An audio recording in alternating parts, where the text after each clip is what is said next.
जय हिंद दोस्तों, रक्षित खन्ना के चैनल में आपका स्वागत है। दोस्तों कैसे हैं आप? उम्मीद करता हूं कि आप अच्छे होंगे। दोस्तों जैसा आपको पता है, आज पूरे देश में देशव्यापी आंदोलन था 8 सीपीसी पर। और दोस्तों ये आंदोलन किया गया all India railway man federation के द्वारा। जी हाँ दोस्तों, जो रेलवे मैन फेडरेशन के सदस्य हैं, कर्मचारी हो गए, पेंशनर्स हो गए, उन्होंने आंदोलन किया। और दोस्तों इस आंदोलन को लीड कर रहे थे, जो लीडर थे इस आंदोलन के, वो थे जेसीएम के महासचिव शिव गोपाल मिश्रा जी। उन्होंने भी भाषण दिया, बहुत सी बातें बताई दोस्तों शिव गोपाल मिश्रा जी ने। वो मैं आपको पॉइंट वाइज समझाऊंगा आगे। जैसे कि दोस्तों आप पीछे थंबनेल में देख रहे हैं, आ गई 8वें वेतन आयोग पर बड़ी खबर, पेंशनर्स कर्मचारियों की बल्ले बल्ले। जी हाँ दोस्तों, जो बातें शिव गोपाल मिश्रा जी ने बताई है, जो बताई है उन्होंने बातें, उससे लगता है कि पेंशनर्स कर्मचारियों की थोड़ी बहुत बल्ले बल्ले हो सकती है। ज्यादा तो नहीं, लेकिन थोड़ी बहुत हो सकती है बल्ले बल्ले। इसकी भी जानकारी आगे दूंगा। केंद्र ने बताया कब होगा शुरू। जी हां दोस्तों, केंद्र सरकार ने, संसद ने बताया है कि अभी हम इनपुट्स मंगा रहे हैं। कहां से?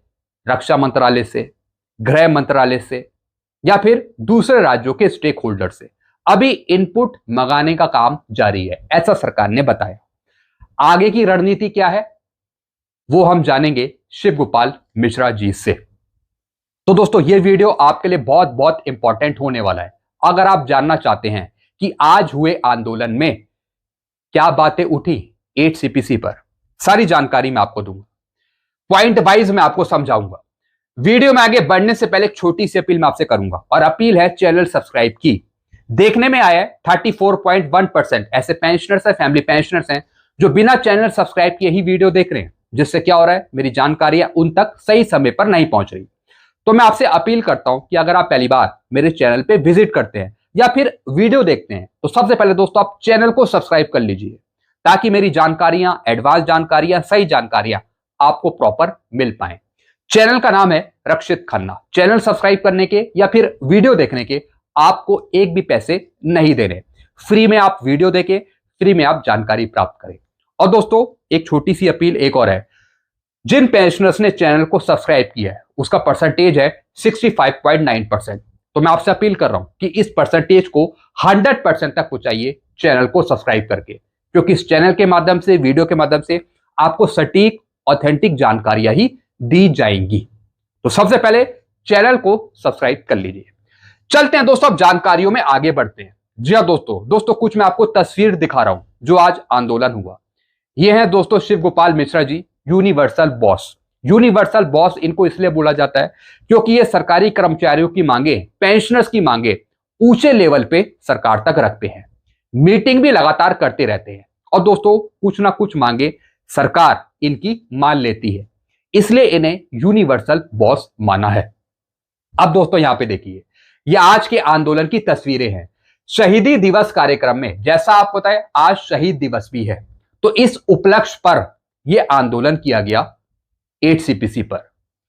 शहीदी दिवस कार्यक्रम में एआईआरएफ एनआरएमयू के बलिदानियों के सम्मान में हर वर्ष की तरह इस वर्ष भी आयोजित होने वाले कार्यक्रम में भाग लेने पठानकोट में इस बार देश भर के एआईआरएफ यानी all India railway man federation cadre branch level पर 8वें वेतन आयोग के नोटिफिकेशन जारी करने के लिए विरोध प्रदर्शन किए जाएंगे। जी हां दोस्तों, आज अलग अलग ब्रांचों में विरोध प्रदर्शन हुआ।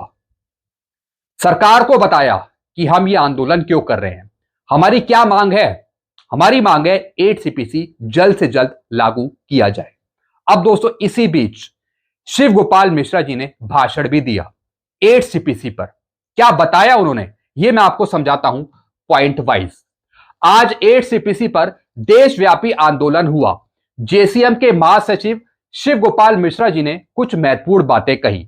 सबसे पहला पॉइंट है, केंद्र सरकार के पीछे हम पड़े रहेंगे 8 सीपीसी को जल्द से जल्द लागू करवाने के लिए। जी हां दोस्तों, शिव गोपाल मिश्रा जी ने सबसे पहली बात यही कही कि हम केंद्र सरकार के पीछे पड़े रहेंगे, उनके पीछे लगे रहेंगे जब तक सरकार 8 सीपीसी लागू नहीं कर देती, और वो भी जल्द से जल्द। बहुत बड़ी बात कही है। दूसरा पॉइंट, सरकार के साथ कई मीटिंग करी है और करते रहेंगे। जी हां दोस्तों, शिव गोपाल मिश्रा जी ने बताया कि हमने कैबिनेट सेक्रेटरी के साथ भी मीटिंग करी है, वित्त मंत्रालय के साथ भी मीटिंग करी है, जो पेंशन मंत्री है उनके साथ भी मीटिंग करी है। लगातार सरकार के साथ हमारी मीटिंग चालू है और चालू रहेगी, ताकि सरकार जल्द से जल्द 8 सीपीसी लागू करे और फायदा 1/1/2026 से मिले। दूसरी बात कही इन्होंने। तीसरी बात, सरकार ने अभी कुछ नहीं किया है 8 सीपीसी पे, ना ही टर्म ऑफ रेफरेंस जारी करे और ना ही अध्यक्षों की नियुक्ति करी है। जी हां दोस्तों, साथ ही शिव गोपाल मिश्रा जी ने बता दिया कि सरकार की तरफ से अभी कोई पॉजिटिव रिस्पॉन्स नहीं है। जी हां दोस्तों, अभी कोई पॉजिटिव रिस्पॉन्स नहीं है सरकार की तरफ से, क्योंकि सरकार ने अभी तक टर्म ऑफ रेफरेंस जारी नहीं करे और ना ही अभी तक अध्यक्षों की नियुक्ति करी है। यह एक लेटेस्ट पोजीशन है और सरकार ने बताया है कि इनपुट अभी मंगा रही है सरकार अलग अलग मंत्रालयों से, स्टेक होल्डर से। यह लेटेस्ट पोजीशन है।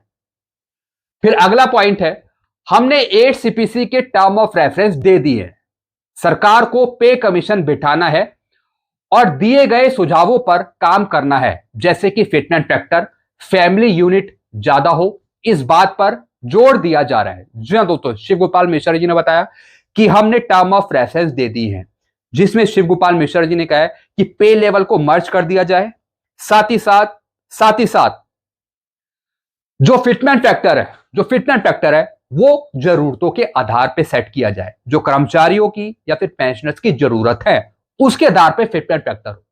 फैमिली यूनिट 3 के बदले 3.6 दी जाए, जिससे मिनिमम पे ज्यादा बढ़े। जी हां दोस्तों, एक ये भी डिमांड रखी है, यानी टर्म ऑफ रेफरेंस को देखते हुए सरकार काम करे। फिर अगला पॉइंट, लगातार हम मीटिंग कर रहे हैं अपनी एसोसिएशन के साथ और आगे की रणनीति बना रहे हैं। जी हां दोस्तों, शिव गोपाल मिश्रा जी ने बताया कि हम अपनी तरफ से भी मीटिंग कर रहे हैं, यानी हमारे जो टीम के मेंबर्स हैं उनके साथ मीटिंग कर रहे हैं, ताकि एक पूरा नोटिंग बनाया जाए और फिर वो सरकार के सामने प्रस्तुत किया जाए। यानी इनकी भी इंटरनली मीटिंग चल रही है अपने मेंबर्स के साथ और आगे की रणनीति बना रहे हैं। जी हां दोस्तों, आगे की रणनीति बनाई जा रही है शिव गोपाल जी के द्वारा या फिर इनके टीम के मेंबर्स के द्वारा, कि किस तरीके से क्या करना है सरकार के सामने, ताकि सरकार जल्द से जल्द काम करे। फिर अगला पॉइंट, 8 सीपीसी आएगा, इसे कोई रोक नहीं पाएगा, 1/1/2026 से ही लागू होगा, भले ही सरकार घोषणा बाद में करे। जी हां दोस्तों, शिव गोपाल मिश्रा जी ने बता दिया कि 8 सीपीसी आएगा, इसे कोई रोक नहीं पाएगा। जी हां दोस्तों, एक तरीके का ये स्लोगन है, थॉट्स है जो इन्होंने कहा। 8 सीपीसी मिलेगा और इसे कोई रोक नहीं पाएगा, फायदा मिलेगा 1/1/2026 से, भले ही सरकार घोषणा बाद में करे, भले ही सरकार लागू करे 2027 में 28 में, लेकिन बेनिफिट आपको मिलेगा 1/1/2026 से, भले ही बैक डेट का आपको एरियर मिल जाएगा, ऐसा इन्होंने बताया। फिर अगला पॉइंट, हम जोर दे रहे हैं कि कर्मचारियों और पेंशनर्स की जरूरतों के हिसाब से सरकार 8 सीपीसी लागू करे, क्योंकि अब जरूरतें बढ़ गई हैं पहले के मुकाबले। जी हां दोस्तों, आए दिन महंगाई बढ़ती जा रही है, जो जरूरतें हैं हमारी, आपकी, बच्चों की, वो बढ़ती जा रही है। तो दोस्तों, इन चीजों को देखते हुए, जरूरतों को देखते हुए भारत सरकार सही 8 सीपीसी लागू करे।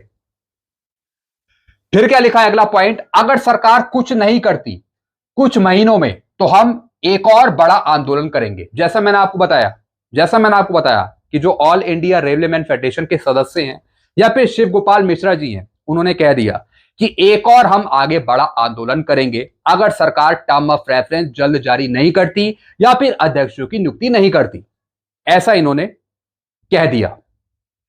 फिटनेस फैक्टर जस्टिफिकेशन के आधार पे हमने 2.0 से ऊपर रखा है। जी हां दोस्तों, अब शिव गोपाल मिश्रा जी ने फिटनेस फैक्टर के बारे में बात बताई कि हमने जस्टिफिकेशन के आधार पे फिटनेस फैक्टर की मांग करी है 2 से ज्यादा, किसी भी कीमत पे सरकार 2 से नीचे नहीं दे सकती फिटनेस फैक्टर। जी हां दोस्तों, इन्होंने डिमांड पहले पहुंचाई थी 2.57 से ऊपर की, लेकिन पता नहीं क्या हुआ, इन्होंने फिटनेस फैक्टर को यहां पे कम कर दिया, 2 के आसपास इन्होंने कह दिया कि जस्टिफिकेशन के आधार पे 2 से ज्यादा सरकार दे फिटनेस फैक्टर। दोस्तों, हमारी डिमांड होनी चाहिए फिटनेस फैक्टर की 2.57 से ज्यादा। जब हम ज्यादा की डिमांड करेंगे तभी सरकार वो 2 के आसपास देगी। जब हम 2 का ही बोलेंगे सरकार को कि आप 2.00 फिटमेंट फैक्टर दे, तो हो सकता है कि सरकार इससे कम दे दे। तो हमेशा जो डिमांड है वो सरकार के सामने हायर साइड पे होनी चाहिए। हमें डिमांड करनी चाहिए 2.57 की या फिर ज्यादा की। सरकार क्या देती है वो बात अलग है, लेकिन ज्यादा की डिमांड करेंगे तब कुछ देगी सरकार। तो दोस्तों मैं फिर से इनसे अपील करता हूं कि आप ज्यादा की डिमांड करें सरकार से फिटमेंट फैक्टर की, तब हमें 2 के आसपास मिल पाएगा। अगर हम डिमांड ही कम करेंगे तो दोस्तों फिर क्या मिलेगा? अगर आप मेरी बात से एग्री करते हैं तो जरा कमेंट करके अपने सुझाव दीजिएगा।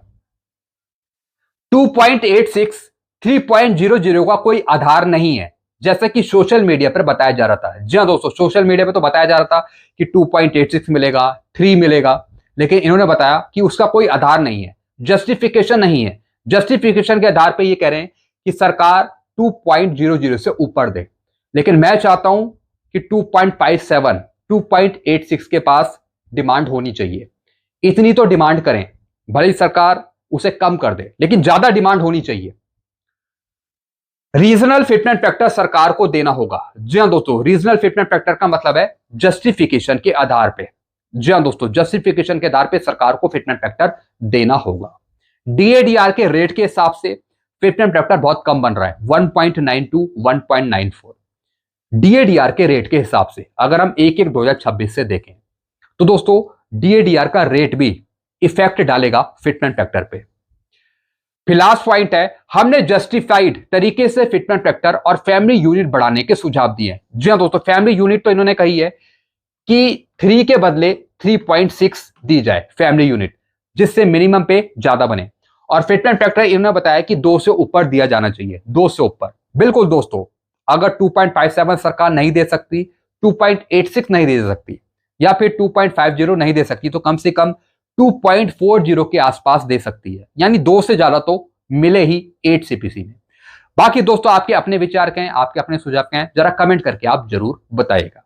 ये लेटेस्ट जानकारियां थी जो मैंने आपको दी हैं 8 सीपीसी पे आज के आंदोलन को लेकर। साथ ही साथ दोस्तों मैंने आपको बताया कि शिव गोपाल मिश्र जी ने क्या कहा। तो ऐसी जानकारियां अक्सर आपको मिलती रहेगी इस चैनल के माध्यम से। तो सारी जानकारियां पाने के लिए, एडवांस जानकारियां पाने के लिए आप चैनल को सब्सक्राइब कर लीजिए। चैनल का नाम है Rakshit Khanna. Thank you so much.